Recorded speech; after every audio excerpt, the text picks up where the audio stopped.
Dans ce carnet, nous allons faire un peu de balistique, c'est-à-dire que nous allons calculer la portée d'un projectile en fonction de la résistance de l'air et de l'angle de tir.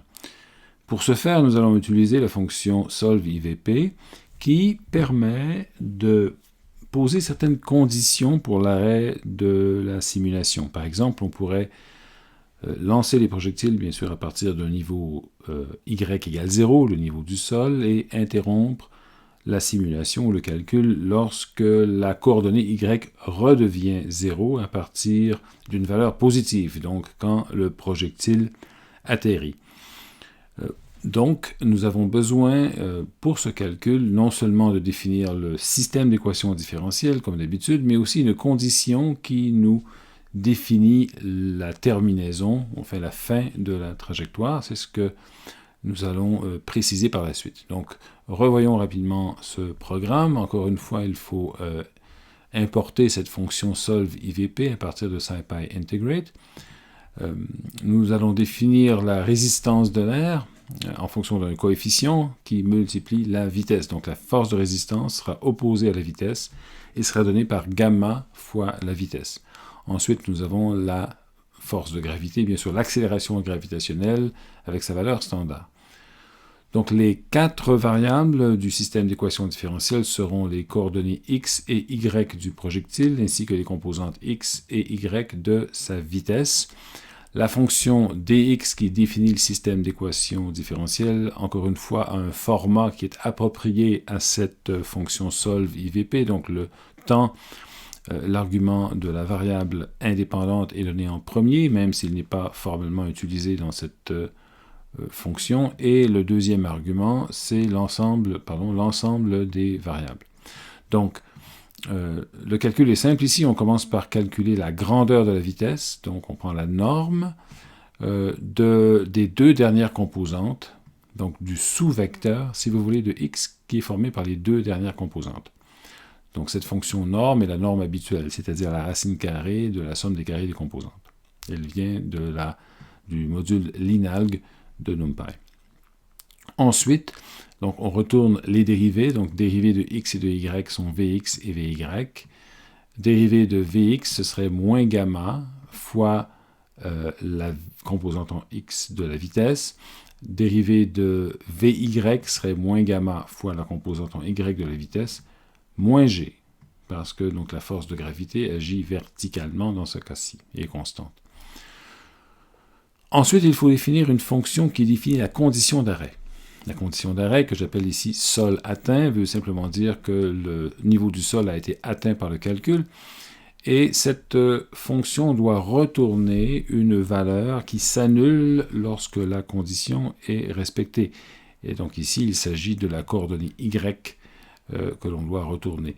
Toutes les fonctions de ce genre ont le même prototype, c'est-à-dire que leur premier argument est la valeur du temps t, le deuxième est le vecteur des variables figurant dans le système d'équations différentielles. Cette fonction sol atteint doit avoir des attributs. Donc un attribut qui s'appelle terminal et qui doit être vrai et qui signale à solve_ivp qu'il faut arrêter la simulation lorsque cette condition est atteinte. Un autre attribut qui s'appelle direction, donc qui va ici être égal à -1, et ça signifie simplement que la variable x1 ici, c'est-à-dire y, doit diminuer pour qu'on considère que c'est une terminaison et non pas augmenter. Le but du carnet ici est de définir une fonction et de porter en graphique une fonction qui donne la portée du tir. Et donc on ne fera pas une animation du mouvement, on va simplement définir une fonction qui nous donne la portée du tir en fonction de la vitesse de tir, de l'angle de tir et du coefficient de frottement. Donc ce coefficient de frottement, il est appelé gamma ici, et c'est ici une variable globale. Donc on va simplement, à l'aide de cet argument gamme ici, modifier la valeur de la variable globale gamma. D'accord? Donc on doit spécifier que gamma est une variable globale ici et la modifier en fonction de l'argument gamme que l'on donne à cette fonction. Ensuite, on veut que l'angle de tir phi soit compris entre 0 et 90 degrés, donc on affiche un message d'erreur si ce n'est pas le cas.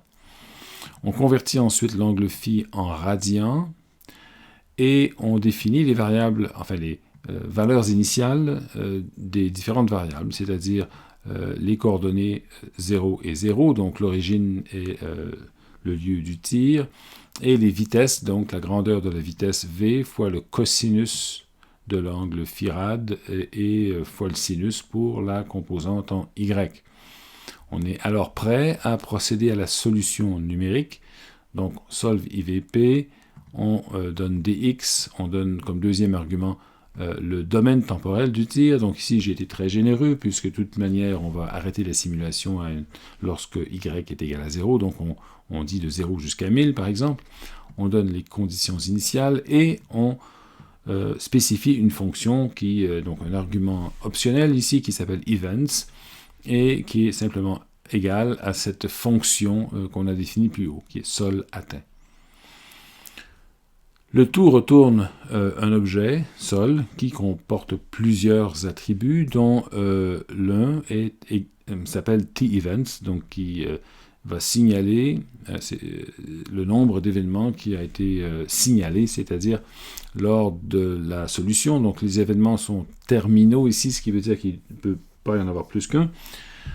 Enfin, donc si cet attribut est différent de none, ça veut dire que donc, la condition a été atteinte, et à ce moment-là, comme sol.y contient la solution, eh bien, on prendra ici la dernière valeur. Donc souvenez-vous que l'ordre des arguments qui sortent de ce tableau, quand on le trouve à l'aide de la fonction solve IVP, n'est pas le même que pour le tableau qu'on obtient à partir de ODE in, c'est transposé, ce qui fait que la dernière solution est indexée, l'indice de solution, pardon, l'indice de temps, je devrais dire, apparaît en deuxième position. Et ici, bien, le premier indice, donc 0, veut dire qu'il s'agit de la coordonnée x. Donc, l'élément 0,-1 veut dire la dernière coordonnée x trouvée dans la solution au moment où la coordonnée y devenait égale à 0 par le haut. Donc, c'est par définition la portée du tir. Donc, c'est ce qu'on retourne. Sinon, on retourne 0 simplement s'il n'y a pas d'événement. Ce qui ne se produira pas ici. On termine par un graphique, donc on va se définir un ensemble d'angles, des angles qui s'étalent de 0,1 jusqu'à 89,9 degrés par intervalle d'un demi-degré. Donc ça c'est un tableau d'angles. Ensuite un tableau de valeur de gamma qui s'étale de 0 jusqu'à 0,2. Et donc ce qu'on fait ici c'est simplement une boucle sur les différentes valeurs de gamma. On suppose qu'on a une grandeur de vitesse fixe égale à 40 ici. Et on va donc définir un tableau P qui est la portée en fonction des différentes valeurs de phi qui apparaissent dans le tableau des angles. D'accord? Donc ça va nous définir un tableau qu'on va ensuite porter en graphique en fonction de l'angle. Donc on a angle ici, qui est un tableau des angles, on a P, et on peut affirmer, donc ajouter une étiquette à ce graphique qui dit que c'est obtenu quand gamma est égal à la valeur G. Et évidemment, tout ça est fait pour chacune des valeurs de G dans l'ensemble des valeurs possibles de gamma ici. Donc tous ces graphiques sont faits sur le même système d'axes, bien sûr. Et à la fin, on ne fait que donc, des trucs classiques, gris, ainsi de suite. Donc je vais rouler cette simulation pour montrer que ce n'est pas instantané, mais ça l'est presque. Parce qu'évidemment, pour chaque point de ce graphique, il y a un calcul à faire. Donc il y a une résolution d'un système d'équations différentielles pour chacun des points de ce graphique. Et il y en a beaucoup. Donc on voit ici que pour un système sans frottement, sans résistance de l'air, la courbe bleue en haut, donc la portée est une fonction parabolique de l'angle avec un maximum à 45 degrés d'angle de tir. Et plus gamma augmente, plus le maximum de portée s'obtient pour un angle de tir plus faible. Donc remarquons aussi que toutes ces courbes vont se terminer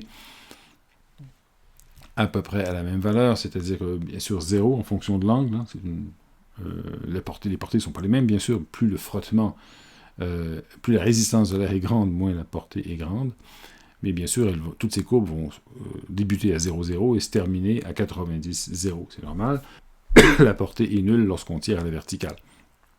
L'important, c'est que la portée maximale, elle, va se produire à des angles de plus en plus petits au fur et à mesure que que le frottement ou que la résistance de l'air est importante, ce qui se comprend assez bien et naturellement.